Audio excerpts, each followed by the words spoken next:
নমস্কার, জয় মাতারা। আমি অ্যাস্ট্রো হিমাংশু ভাগ্যের দুয়ার থেকে আপনাদেরকে জানাই আন্তরিক শুভেচ্ছা, ভালোবাসা। আজ আমি যে প্রেডিকশনটি করতে চলেছি, জাতকেরা হলে ডান হাত থেকে দেখুন, আর জাতিকারা হলে বাঁ হাত থেকে দেখুন।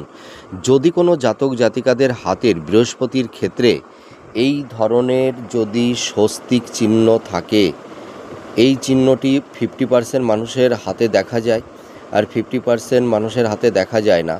তা যদি কোনো জাতক জাতিকাদের হাতের এই বৃহস্পতির ক্ষেত্রে এই ধরনের স্বস্তিক চিহ্ন যদি থাকে, তাহলে এই সব জাতক জাতিকাদের বিবাহিত এবং দাম্পত্য জীবন ভীষণ সুখের হয়।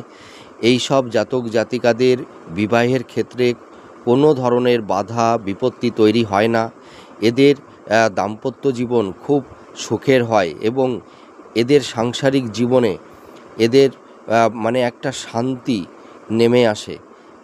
এদের মানে স্বামী, স্ত্রী, সন্তান, পিতামাতা, পরিবারের সকল সদস্যদেরকে নিয়ে এরা ভীষণ সুখে শান্তিতে থাকতে পারে।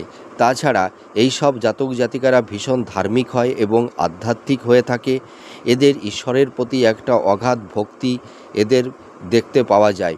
আর এই সব জাতক জাতিকারা যদি কোনো অসুবিধা বা সমস্যায় যদি পড়েও যায়, তাহলেও একটা অদৃশ্য শক্তি, মানে ঈশ্বর যেন এদের সব সমস্যা থেকে বের করে আনে, এইটা কিন্তু লক্ষ্য করতে পারা যায়। তাছাড়া এই সব জাতক জাতিকাদের লাইফ পার্টনার খুব ভালো হয়।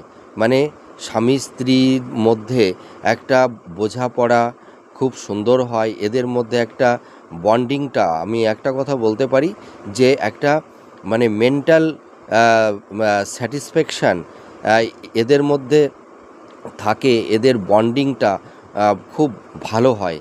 তাছাড়া দেখা যায় এই সব জাতক জাতিকাদের বিবাহের পরে এদের ভীষণ আয় উন্নতি হয়ে থাকে এবং স্বামী এবং স্ত্রী উভয়ের দিক দিয়ে ভীষণ সাপোর্ট বা হেল্প এরা কিন্তু পেয়ে থাকে।